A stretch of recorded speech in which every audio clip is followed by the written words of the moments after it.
dance with them that brung you. So welcome, everybody. Delighted to see you all. Let's keep letting folks in. So I'm Robert Austin. I'm the Humanities Team Coordinator at the State Board of Education. Is that giant seal over my shoulder.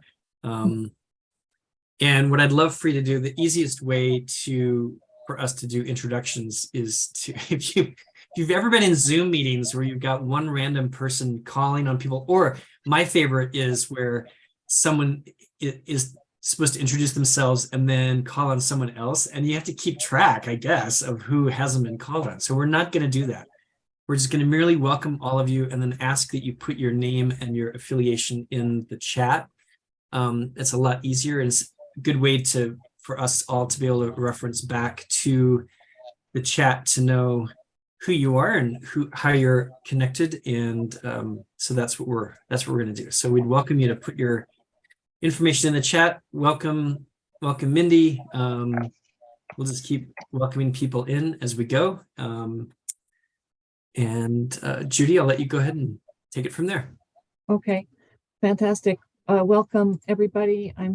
Most of you have the agenda, but just in case, I am pasting it here in your chat, so you have it. A bunch of people are coming in, so blah, blah. Okay. Really excited, excited to see you all. And there's a lot going on. And many of you also know that this is Civic Learning Week. Yay! There's Isn't every week Civic Learning Week, Judy? I mean, come on, yes. Isn't it though? Yes. Yes. But I will say that this week is particularly packed with all kinds of activities and programs related to improving civic learning, or just taking advantage of all the great tools that are out there. So in your agenda, you may not have seen it before. If you see that link where it says Civic Learning Week, if you want to go crazy this week, like me and Robert and others, you can click on that link and you can probably find a civic learning related activity for every minute of your day. And there may be something happening right now, but don't leave this meeting to go join that. All right, just stay put. Yes, we are one of those activities. Okay. We are actually on that list, so that's good. Okay. So we are celebrating, many of you, I don't know if you guys have heard, but the Utah Civic Learning Collaborative applied for a second year of funding from the Civics Now network.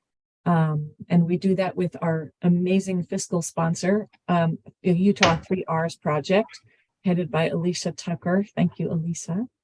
And we got some wonderful matching funds from many of your organizations. So thank you for that.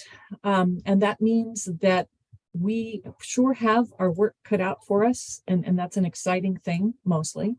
I'm going to copy another link, give you guys another link to the UCLC dashboard, which, take a deep breath. There's a lot of super, super exciting things that we are planning and wanting to do for this year. And what's really cool about the activities that we put in our grant and will now undertake is that they really build beautifully on momentum from things we've done, like in the last year. And I'll just give you sort of 3 points in the momentum, okay? We had our House Bill 273 local innovations grants. Those are underway. Very exciting projects there. Don't get me started.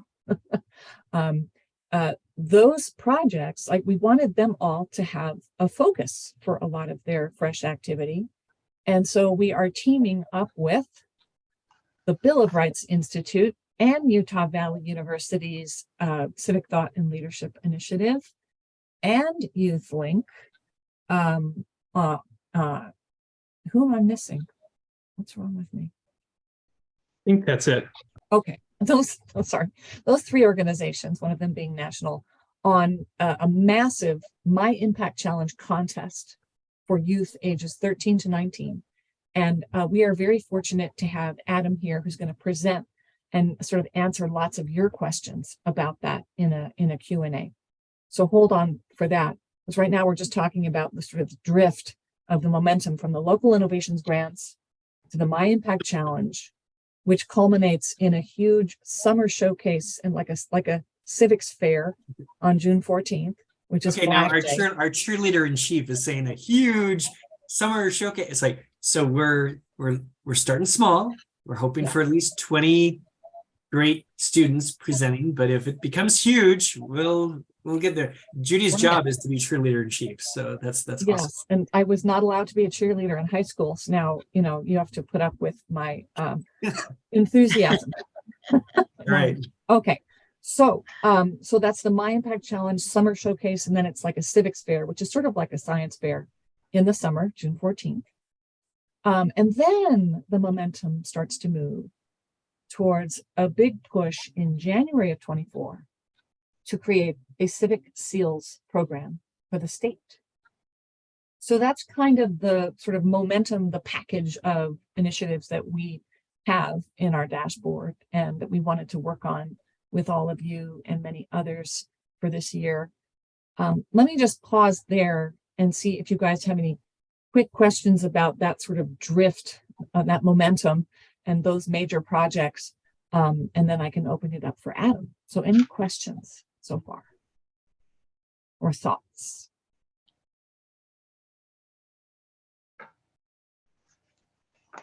This is called wait time while you try to find your unmute button, so feel free to do that too. But Yeah, you can just speak up. I do want to really quickly say that Judy, were you able to participate in the whole webinar today, or? I did. Okay. I did. So there was a webinar today on the concept of civic seals. So a seal of excellence, we've talked about this before within the UCLC, but Judy will share, they recorded that webinar. So you can add it to your list of recorded webinars you can't wait to watch. I'm sure that, but the point is, this concept of a seal, I think, could be a really great way for us to kind of focus a lot of the different efforts that are occurring around civic education into a tangible, incentivized outcome for students. So, for example, participating in some of the great things that Kathy Dreyer's work does with law-related education, or participating with the 3Rs project, as Alicia's talking about, or other constitutional opportunities for students through UVU could culminate in a civic seal. It's kind of like, I mean, we've got a long scouting tradition in Utah, so that's that concept, so there could be really great opportunities for kids in Latinos in Action doing work. And so, I mean, the sky's the limit. I think it's going to be a really interesting prospect as we move forward. Mm-hmm. Yeah, fantastic. Thank you, Robert. And we'll come back to that in a minute. But for right now, I want you guys to meet someone that we've just begun to work with. And he's just amazing. And I love the Bill of Rights Institute, the way they've designed their project. This is, for me, this contest does the best job of any in making sure that whatever service to the community or whatever civic action that students take is really, truly, deeply informed by knowledge of the Constitution and familiarity with the foundations of our democracy. So, Adam, without further ado, please take it away. Hi, my name's Adam. I'm the manager of civic engagement projects at the Bill of Rights Institute. And okay, so I'm not. All right, so it's probably are we not doing screen sharing, or can I share my screen? Yes, we are. Yes. Hold on. Yeah, if I could get permission to do that, I'll do this with the fun slides instead of just my head. Yeah. Make. Yep, co-host. you got it. Okay. So there you go. Share that for me. So obviously I'm with the Bill of Rights, and I'm going to do a very brief presentation, and hopefully we can spend more time on Q&A, but I'll explain very briefly who I am and what we are. The Bill of Rights Institute is a national history and civics nonprofit. As I think I said earlier, we're based in Arlington, Virginia, which is my name's Adam Brickley. I'm the manager of civic engagement projects. which functionally means that my entire job is my impact challenge. So I'm prepared to provide as much support to anyone involved at any level in this contest as possible. I don't have this on this slide, but you can reach me at abrickley at mybri.org. Yeah. Wait, hold on, Adam, what you're sharing is a calendar announcement. Oh, okay. Okay. In that case, so I'll skip the sort of basic mission and vision stuff we do, but the fundamental thing is we teach civics. That's what we do. We try to do it through compelling experiences and with principles and virtues. And these are our founding principles, which I'll go back to in a second.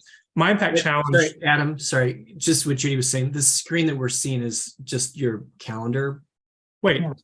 Yeah. It's not your slides. We'd like to see your slides, but it's not. I mean, we love the fact that you're busy. And that you Here, have, let me okay, because I'm seeing my let me stop that then. it's all right, no worries. I was seeing my PowerPoint. And we believe that it's a beautiful PowerPoint, so you need to share it with us. So Yeah. Let's try this again. Now are you seeing my PowerPoint? Hold on. Yes. yes, yay, beautiful. All right. Okay, well, let's make sure. Okay, now you're seeing my PowerPoint on full screen. Yes. Thank you, and apologies for that embarrassing faux pas. I was seeing my Oh, PowerPoint please. the whole It's time. all, it's All right. all good. That's me. That's our you, mission. yay. Right. That's our mission and vision. But basically what I'm here to talk about is my impact challenge, which at the national level is our civic engagement contest for students aged 13 to 19. So how it works at the national level is we have a contest every year. This is our second national year. We offer up to $40,000 in total prizes for students and teachers with a $10,000 grand prize. Our national deadline, which is also going to be the deadline for entering in Utah, is May 21st for submitting through our online portal. And this is what My Impact Challenge functionally is. If you've done a project in your community, whether it's focused on the government, whether it's charity, or whether it's entrepreneurially focused, you're eligible to enter because our thing is civics, not govics. So we really like to define civics to include broadly civil society, and we really like to emphasize charity and entrepreneurship along with government as the functions of a functioning civil society. So if you're a student who's done anything in your community, all you have to do is send us a 1,200-word essay detailing how your project exemplifies one of our founding principles and one of our civic virtues, which we list out our founding principles on the website, and we have a similar list of civic virtues. You have to submit a project report of 2,000 words detailing the inspiration, planning, and execution of your service project, and then you have to send us multimedia documentation, either 10 photos or a 5-minute video or a little mix of both, and that's all available on our website. That's what My Impact Challenge is in a nutshell. And like I said, this is our second year doing this as a national contest, but what we're really happy to be partnering with the Utah Civic Learning Collaborative on is this is our first year piloting a local fair in concert with a state level partner. And so what we're going to be doing in partnership with you is anyone who enters our national contest from Utah this year will get an invitation to present at the summer showcase on June 14th. And there we're envisioning more of a science fair type presentation because our long-term goal is to be sort of a science fair for civics. And so we would invite those who entered in Utah to exhibit with poster boards and tables and then do interviews with judges that we'll be recruiting to compete for local prizes. I think we have $5,000 in total prizes that we're willing to award. We haven't quite worked out the rubric yet, but that's what we're doing in Utah on June 14th. So what we're asking for your help is finding attendees for the summer showcase in terms of, sorry, it's been a long day, is helping us find students who've done service projects in their community who would be willing to enter by May 21st on our online portal, which we can share out. So we're hoping to get at least 20 students from across the state of Utah who've done really bang up projects to enter our contest, which they would also be entered to win our national prizes, but then to skim off everybody who entered in Utah and really help you guys have a bang up event for your summer showcase. And so we'll be helping with the contest portion of that in addition to PD and some other programming. So it's Sorry if I was a little bit chopped up, but that's what we're doing. And anything else I can answer your questions on, I'm happy to answer questions. And Judy, let me know if there's anything I missed. Okay. Um, Go ahead. I have a question. Could you just go back to the slide about the civic virtues? I just want to see how you define them. These are founding principles. We also have a list of civic virtues, which I could find a link to and share you out. Civic virtues are more underlying values like justice, respect, trying to think what's moderation, things like that. Great. So Thank you. in our contest rubric, we ask people to identify one founding principle, and these are things that either are built into or lead up to America's founding documents, and one civic virtue. So we kind of ask them to play both sides of that coin. So, but in terms of finding which principles and virtues motivate your project, that's our way of tying this whole thing back, not just to service, but also to America's founding documents, and really bringing forward the civic aims of this. Wonderful. Any questions for Adam? Just you can go ahead and speak up, or you can raise your hands. Adam, can we, these are great slides, by the way. Can we use some of those like in our toolkit, which I'm about to go over? Oh yeah, I can send you this presentation afterwards. Okay, fantastic. I had a question. Yeah. Can a student use stuff that they've been working on since like a year ago? Yes, as long as they did work on it this year, but we're open to multi-year projects. And honestly, those are going to be some of the best projects. So anyone who's involved in service and ongoing is more than welcome to enter. Okay, cool. Because I do have a student doing that, but they started last year, and I was like, I don't know if it still applies, but Are they still working on it? yeah, as of I think I talked to them again about last month. They're meeting with various levels of bureaucrats, which they get to find out how many there are. And Sign them up, please. Okay. Please have them write an essay and get it into our website. And we'd love to see them in Utah, and we'd love to see them in our national contest.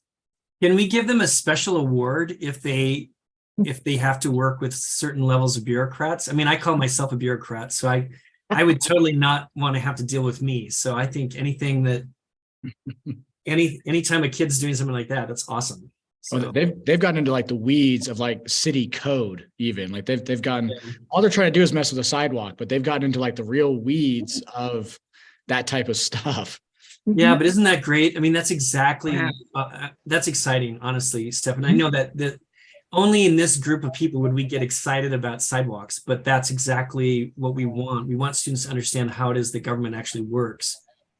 We have way too many kids who start believing that government doesn't work or can't work, and we need to let them understand that they have a role in helping make it work. So that's great. Thanks, Stephan. And those sorts of local projects are really what we encourage. I'm not talking about our curriculum that goes along with this, but we do have a curriculum, and we really try to drive students towards localism in terms of how we design service projects. Because if you can do something locally in your community, whether it's sidewalks or traffic lights or things like that, it's a really good way to see that you're actually making a difference. And what I've pasted there in your chat is a link to the last year's winners, just to see examples of what wins. And I was just so deeply moved by some of those awardees. And so we're going to try to promote that as much as we can, so people know what we're talking about and they can get some on the ground examples. Yeah, we have three, and there are three great examples, and they're all different. So the number one winner from last year's national contest was a young man in California who started a disaster preparedness education program for low-income youth. Number two was a young lady who started a poetry and art contest for students of color. And number three, going back to localism, was two young ladies in suburban Illinois who were agitating for a local farmers market with their city council, and made some real headway with city council and getting a farmers market. Fantastic. Any other quick questions for Adam? Because I'd like us to move on and talk a little more nuts and bolts about how we can promote this contest. Okay. All right. So let's go on and let's stop sharing. Yeah. Okay. All right. And if any other questions occur to you, just feel free to jump in. And what I wanted to share with you now is some tools that we would love for you and your organizations, any connections you have, to use to really help promote the contest and get students to apply, whether through teachers, nonprofits, where the students have had impact, or parents, which is the students and parents are a big focus for the UCLC this year in any case. So whatever outreach we do about the contest, you can also think of as an excuse to bring people into the UCLC for the rest of all the exciting things that we want to do. So let me share just one thing here. And that's going to be the toolkit. Did I share it already? I'm not sure, but I did. I put the agenda item back in just because I know Representative Johnson has joined us. Oh, yes. Welcome, There's- Representative Johnson. We want to get to you in just a minute. It's really an honor to have you with us, and we're glad that you survived the session. Walking and talking. Okay, so I did share the toolkit there. And this has all kinds of tools for you to please promote the contest as soon as you can with your whatever networks that you are part of. You can send it if you're a teacher, you can send it to your students and your parents, obviously. If you're connected to any clubs or associations or networks, please promote it with them and drop me a line if you've done that, because what we're trying to do is we're trying to sort of see, what's happening with our promotions. And again, we're always looking for that excuse to engage that audience that you might find in the rest of our efforts, which are only going to pick up momentum. Well, and it really, Judy, I mean, I think that as you look at this toolkit, you can really see the dovetail with some of the academic service learning projects and the conversations we've been having, and some of the grant recipients who are working on service. This is a really nice dovetail. And Kathy, your work with the people projects, more with Project Citizen, but so spread the word, please. Yeah. And if you have also alumni of your programs, former students who might be still qualify, right, for the contest that you're in touch with, go ahead and promote it more informally.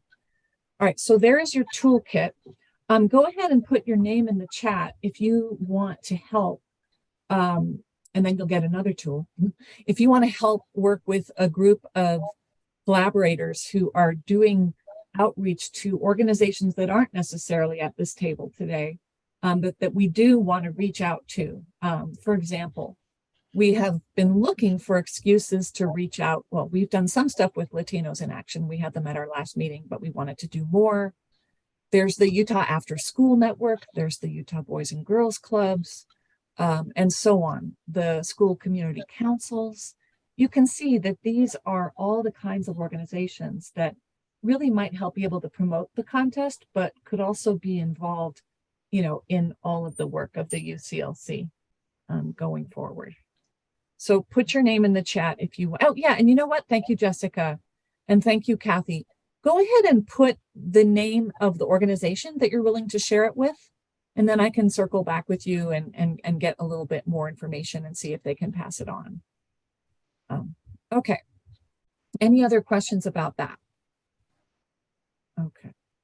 Any other quick brainstorm of organizations that you think, and you can put it in the chat or you can just speak up, organizations that you think we should send out some of the tools to so they can promote the contest or the summer showcase.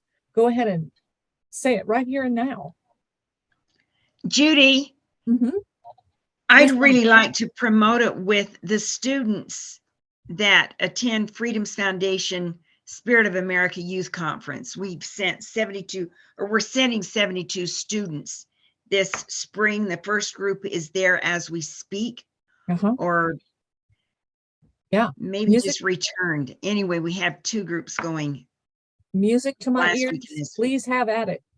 That's So, a great, yeah. And they do have an obligation to make a report to demonstrate something that they have learned, which would fit into this area beautifully.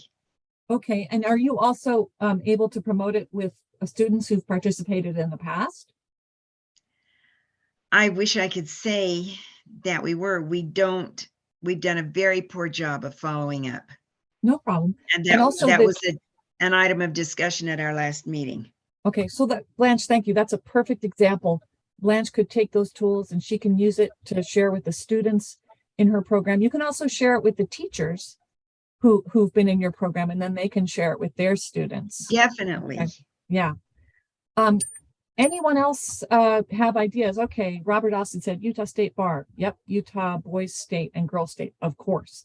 They both apologize they couldn't be at this particular meeting, but they are gung-ho to share the tool. So we're excited about that. Dan Johnson says legislative interim meeting. Sure. I love that. I love that idea because some of the legislators, Representative Johnson, will know about students that have done good civic action with them on their bills, for example. I love that. That's great. So Dan, we'll prepare a nice package for you to share with your colleagues. I love that. Boy, you guys are giving us so many great ideas. So we will capture this. History Day participants as well. Absolutely. We will be getting out something to all of our partners. Any other brainstorm that you think of, go ahead and throw them right. Thank you, Michelle Linford. Look at you go. Yes, the city youth councils. Absolutely. Okay. And John Wyas, we definitely want your group to share it out. Okay. So let's stop there and thank you for this brainstorm. Boy, I think we're going to have a really exciting contest. And any of you who want to really go crazy promoting this with this group that we have that's working on that, just drop me a line and you can be part of that. We have a special tool for that. Okay. So you would like go crazy with forwarding emails? Is that what you would do? That sounds amazing. Yeah, it's just like if you want to be really involved in promoting, say, oh, I'll go after that group. And I can actually share an email that I just sent to the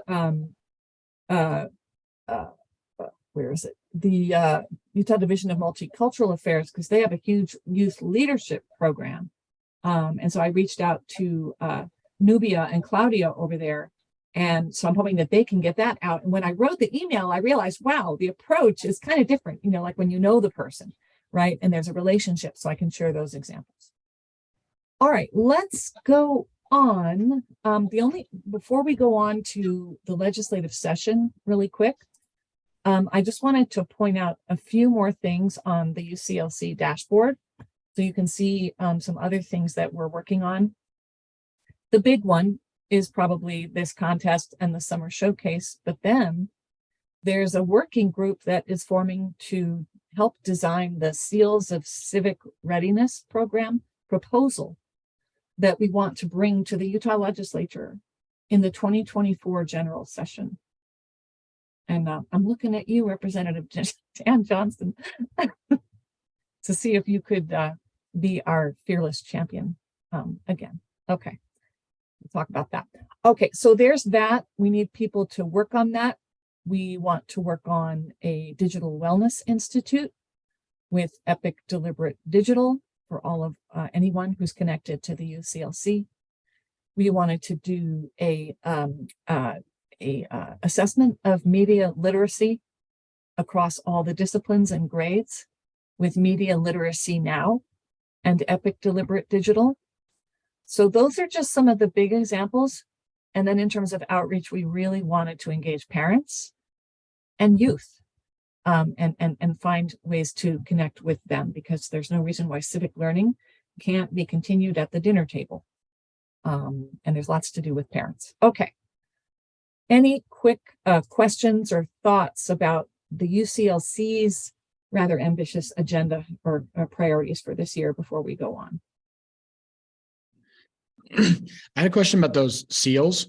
So I saw most of the thing earlier today, and there's a fair amount of stuff they need to get lined up ahead of time.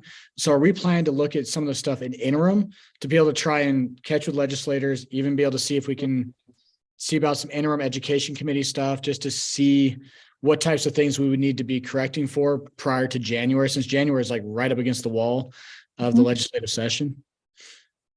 You know, that is a great question, and I'm going to leave that to Representative Johnson if he thinks that there should be some study of the SEALs concept during interim. But maybe Representative Johnson, you could make that part of your presentation. Great question, Stefan. Yeah. And that's a civics lesson, isn't it? Okay. Okay. Good legislation starts in the interim session because people need to cogitate and think about it. So thank you, Stefan, for that. All right. Anything else? Any other questions about the dashboard? Okay. Welcome, Shauna. Let's go on. So a legislative session happened, and some people, a lot of you, lived to tell the tale. And we want to be kind of informal in the way that we talk about it.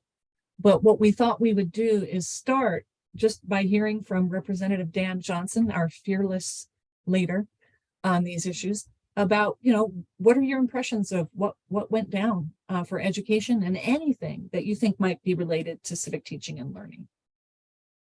Yeah, it's good to be with you. Thanks, Judy, and thanks, Robert, for hosting this, and also for all of you that work in this important area. So I feel like a lot of what happened in this legislative session is probably going to be noted as being pretty historic. Historic for some pieces of it that people think it's historic because they didn't like it, or some people that think it's historic because they do like it. But I think it ran the spectrum in terms of what was done. I'll just give you a few broad strokes and then talk to you specifically about a few things. There's really important things I think that kids could study and they could think about. There'll be an $850 million tax rebate refund, and it'll come across. It'll be in a variety of different areas. One of the most specific, though, is just in the personal and corporate income tax. So I think that's going to be important across the board to all to the mothers and fathers out there as they deal with school. Another thing that happened is $500 million. It would be an interesting project for kids in the area of water and how do you conserve water and what's going to happen with the Great Salt Lake and other tributaries that flow into it. So it's a great place right now where various universities and different scientists across the state are going to be engaged in research projects that it's going to really help. One of the things that happened out of that I was really concerned about from a civic standpoint is that I went to local meetings about water with water boards and water commissions, and come to find out that the secondary water metering bill that was passed in session before ended up being something that it created a lot of unnecessary costs. People were paying for secondary water metering when their water was already metered and it didn't. So in piped water, well, what does that look like? And how much water, does it save? So that is going to be a huge thing. There was $2 billion appropriated just for transportation. An interesting area is what's going to happen with human mobility when you think about it in the intersect of public transportation as well as just building roads. So you have the UTA and UDOT and different things related to that. It's a huge appropriation trying to look way into the future. What's going to happen there?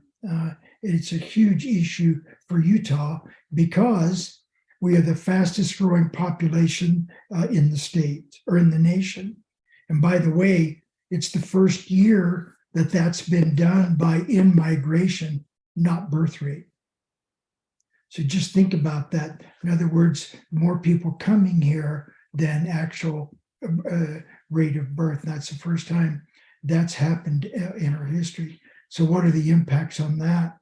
Huge amounts of money are being spent on housing, and that kind of relates to one part of it is for homelessness. Another part of it is for first-time home buyers, because it's so difficult for people to be able to afford places to live. You all know that that having secure housing is the most important reason why a person can get out of homelessness and get out of economic problems if they can have a stable place to live. So there's a lot of things around that. The most amount of money ever appropriated for mental health. And that is actually going to be seen in the area of young kids, college kids, and the public in general. It is a huge issue in this country, in this state at least, and actually across the country. And it's one that has huge different kinds of elements associated with it. But you're going to see a lot of money appropriated for things like that, with the well-being of people's mental health. In terms of education, it's historic in terms of the amount of money provided for our public school folks. People in education or in the legislature, you often hear them say that one of the most important things to them is education. And I think you'll see that the amount of money that is given to local LEAs in terms of block grants, and then just the total amount of money that's going to go to educators. One piece of it is $6,000. So I want to talk to you about this because you're all my friends. People say, well, why in the heck would Representative Johnson spend his entire life in education vote for $215? Well, let me tell you why. When that happened, I took a broad, long, deep look at how education is changing right before our very eyes. I don't think it's going to be a far away where we will be looking at competency as a way of measuring success of students versus seat time. And so there's another issue that's emerging that's really huge, and that's deals with parental engagement and what people consider to be sort of their rights, how they want to see education. So it's a matter of choice. So the amount of money put into that with the safeguards, most of the people that I talked to, I would listen to them for a little bit and I'd go, you haven't even read the bill, have you?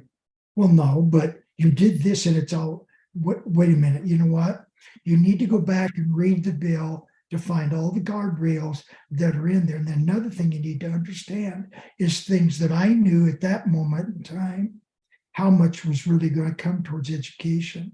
So there's big things happening there, and it'll be the largest amount of money ever spent on education in the history of the state. In terms of the percentage of budget, we have less money spent per capita. We're pretty low in the nation, but in terms of the percentage of the overall budget spent on education, it ranks pretty high. So you have to look at two different ways, and so it is a balanced budget. So that what's going to happen with education is important. Here's something you all need to pay attention to. A couple of years ago, when the let's take one more, and then we want to open it up to questions, and also any other developments or appropriations that people want to talk about. Okay, go ahead. Yeah, I was just going to tell you, that the work that happened with Amendment G a couple of years ago, those guarantees are in place. So there's the $6,000 stipend that I wanted every teacher to get because it's guaranteed money. Then in addition to that, because of Amendment G, the rate of inflation is also guaranteed to educators as a part of the WPU. And and in addition to that, there's growth. So that moves towards an additional 6% in the WPU, the foundational money. So that money that's going to go to school districts, that's in addition to the 6,000. I looked at that and said, you know what, that's a big win, because all of that's in addition to a almost minuscule amount of money on the front end of 215. So I had that information in front of me. I can't explain all the elements of it to everybody that's whining about this or that or the other. It's like, oh my gosh, you've got to look further into the future and what's going on with it. So I think education is going to really win. On the civic side of it, of course, we refunded with Stefan and Tabitha's group, refunded the money down at the at UVU for the work that is going on there, and then of course just the funding of teachers and education in general. I'm hoping that moves forward.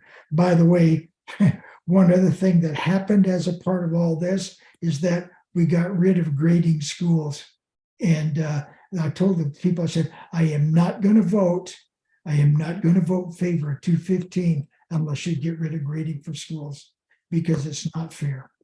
And so there were a lot of things involved in that I think really made us come out on top. So that's just some really quick broad strokes of literally billions of dollars. And we funded public education at about $6 billion. Wow. All right. So questions for Dan, or are there any other bills or appropriations that people want to talk about?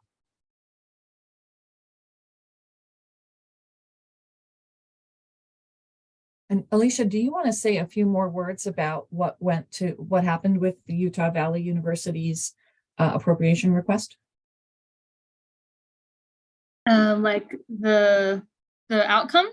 The 800,000, yeah. Oh yeah. So so originally the Civic Thought and Leadership Initiative was created 2 years ago. So the first year was a pilot, and they had it was funded for $1 million. And so the request was to have 3 million ongoing to do various civic projects, including teacher trainings and developing other programming and teacher and student programming at UVU that focused on civics. So last legislative session, they did not get the 3 million. They got 1.7 million, or 1.25 million rather. And then so this session, they asked to try to get it up to 3 million.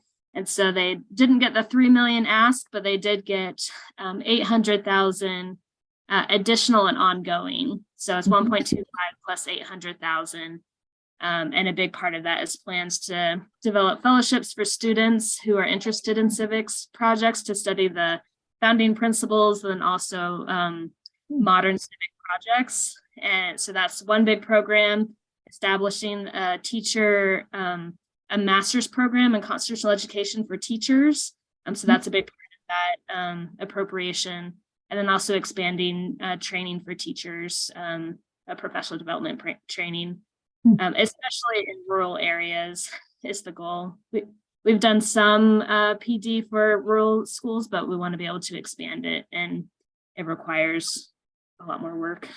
Mm-hmm. Yeah, and that's very exciting also, just in light of we didn't get the number of applications for the local innovations grants from rural areas that we wanted. And we were bending over backwards reaching out to them, and they've got a lot on their plate. So it's just really great that you guys are really working with them and with the regional centers that they have for those school districts. That's really great. A lot of teachers in rural districts, they're, in addition to teaching multiple subjects, they're also driving the school bus and running other things. Like lots of teachers wear different hats, but in rural areas they are especially wearing lots of hats too. So it's hard to support them in ways that they want to be supported because there's so many different possibilities. Mm-hmm.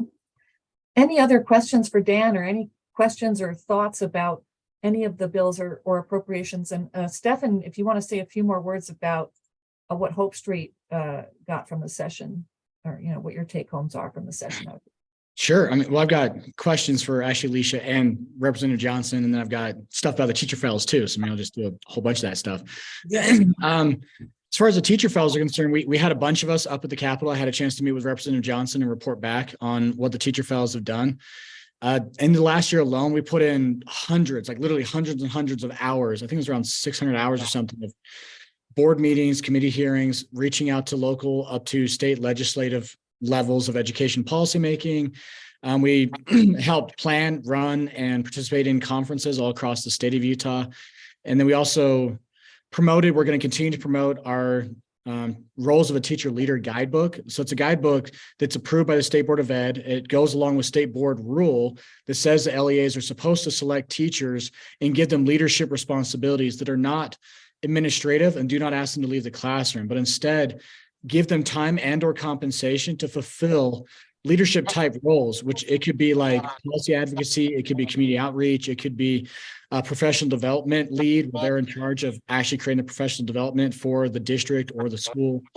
And so that's straight board rule, and it's a guidebook now that we created that LEAs can use as a way to kind of help give teachers another career pathway that doesn't ask them to leave the classroom and become administrators. It gives them instead leadership responsibilities that are similar to what some admins might do, but is not removing them from the classroom. They kind of do both. And we've even got an appendix of where we try to help with creatively funding and compensating the teachers. Because that's always the biggest thing, is it might be a board rule from the State Board of Ed, but without attaching heavy duty funding, that makes things a little bit more creative.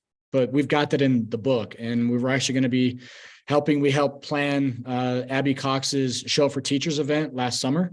And we're going to continue to work with her this summer for round 2 of that very same event. We've got presenters at pretty much any conference you can think of. There's probably teacher fellows at it. Like I know there's a library media conference this week. Teacher fellows at that. USAT, there's going to be some teacher fellows at it. At the Show for Teachers event, there's going to be teacher fellows at that. I'll be applying to present at the charter school conference that they're going to have. So we're all over the place. And we're looking to maybe also expand into school districts. So not just at the state level, but we create district level fellowships that focus more on district level issues instead of like the entire state. So we'll end up having multiple fellows, like a state fellow that does statewide policy, and then district level fellows that focus and get trained more on district specific policymaking work and stuff. And that's what we're going to be doing in the future. We should be working with Abby Cox and some foundations she has connections with to help us expand that. So really good stuff. And we've got the continuing funding that Representative Johnson helped us get last year. And that gave us the legs to be able to do all this other stuff I just mentioned the last years, because we needed that base money that we didn't have to try and gather from Macy's to create a base budget so we could do a lot of this other stuff, which is leading to some really great expansion opportunities. So there's that for the teacher fellows. We're also going to be opening applications next week for the next year. So teachers who want to get involved, want to learn how to be involved positively and effectively, we're going to be opening up applications for the next 2-year cohort, because we train teachers for 2 years. So next week, I believe we'll be opening up applications for that. So I'll probably end up sharing stuff with Robert and Judy as a way to kind of share the link out to teachers who may be interested, and then they'll be vetted and hopefully get in, because it's certainly did a lot for my career. So yeah, that's the big heavy stuff. It's been really good. And we want social studies teachers to be fellows. We don't really care about those science teachers, do we? Predominantly the teachers currently are in that vein, but we have a few English teachers and tech folks as well. You guys, we can share the wealth, I suppose. You guys have done so much to promote teacher leadership, and I'd love it, Stefan, if you could just paste a copy of your toolkit in the chat. Hope Street is just an amazing organization to work with, and we even have several local innovations grantees that have worked with your program. So that's really awesome. Yeah, so it's really good stuff there. So otherwise, if I could, I'd like to ask Representative Johnson about that joint resolution that was changing the income tax earmark, the constitutional amendment. So looking at, I know that Representative Peterson added an amendment language to it. that I believe passed, if I'm reading correct. I was at a conference when that last step was crossed there at the end of the session, but it looks like it got accepted. And the language said there was going to be a statutory stabilization budget as well as some statutory code saying income tax should still go towards education. Is that accurate in what that amendment says? That it did, first of all, it got accepted, and second of all, it creates some kind of a budgetary framework that still creates a statutory requirement that income tax goes towards education, at least in some way within that framework, while also allowing for income tax to no longer have that specific earmark if it, passes at the next election. And Representative Johnson, sorry, you're muted. So Forgot. Yeah, you're right, Stefan. It is trying to remove that earmark in such a way, but still have guarantees with it. And that part of that will be, what happens currently with inflation and growth. But the earmark will be moved to give structural balance so that there's a balance between both sides of the budget. And then part of the statutory piece of it is that it'd also be the removal of taxes on food. So if people vote for one thing, they get the other. So it's a little bit of that statutory requirement is there as well. I think most people in the state will probably be happy to see the tax on food reduced. Oh, that's right. But for that, it added like a statutory education funding framework. So is that, because I feel like that was compromise language, wasn't it, to try and massage? So I didn't see anything tied to, like, looking in the bill, that's just a framework. So it's just a theory currently, and then there'll be some more specifics of what the heck that statutory budget, education fund budget framework will be. It's getting close, and all the details aren't worked out on it yet. But that will continue to be during the process. We'll see this happen in 2024, but the vote really wouldn't happen until November of 2024. So it's quite a ways away. So you'll still see that framework being worked on up until then. Okay. All right. Thanks. Yep. Thank you so much, Stefan. I was going to say, we have just a few more minutes, and maybe we could stay just like 3 minutes late, if you don't mind, since we got a late start. If for any announcements from anything that you're involved in that is related to civic teaching and learning that we should know about and have on our radar or help promote? I'd like to share that Representative Stratton received an award, or is going to receive an award from Media Literacy Now for the bill that he sponsored in 2015 that started the ball rolling with media literacy policy in the nation. Wow. And I'm sitting here, I'm thinking it might be nice to have representation from the UCLC, especially with the civic seal coming up, because I think a media literacy something or another in the seal would be of great value. And that could give him a heads up that this is coming as well. So I just wanted to mention that he's receiving that award, and they would like to have it be, presented perhaps even with press presence that could bring some exposure to, or at least some connection to UCLC in a fun context. I love that. And Michelle, if you could help us work on that. I also thought we could spotlight him because he really started so many different things in 2015. And we'd like to just kind of frame all of that and also really help set the stage for the big media literacy assessment that we want to do. Yes, exactly. Helping tie all those things together. Right. Let's work on that. That would be fantastic. Anyone else want to share any announcements of what you're working on for this year or what we could help with? Okay, I will. Yes. I just want to say the Freedom Festival Educational Contest still have 2 contests open. It's we have a video contest this year, and it goes for all ages. And the deadline is March 28th. And then the speech contest is 9th through 12th grade, and it goes for it's also March 28th, and it's on the First Amendment. So it's just a great opportunity for a lot of kids. And I need to connect with We the People, I think, because that would be is it Don Harvey still in charge of that? Do you know? Yes. Okay, I will try Don Harvey again. And then I just want to say I went to the American Legion state contest on Saturday, and they only had 2 contestants, and they really should have had 5. So it's really important to go ahead and advertise and let kids know. Yeah, absolutely. Julie?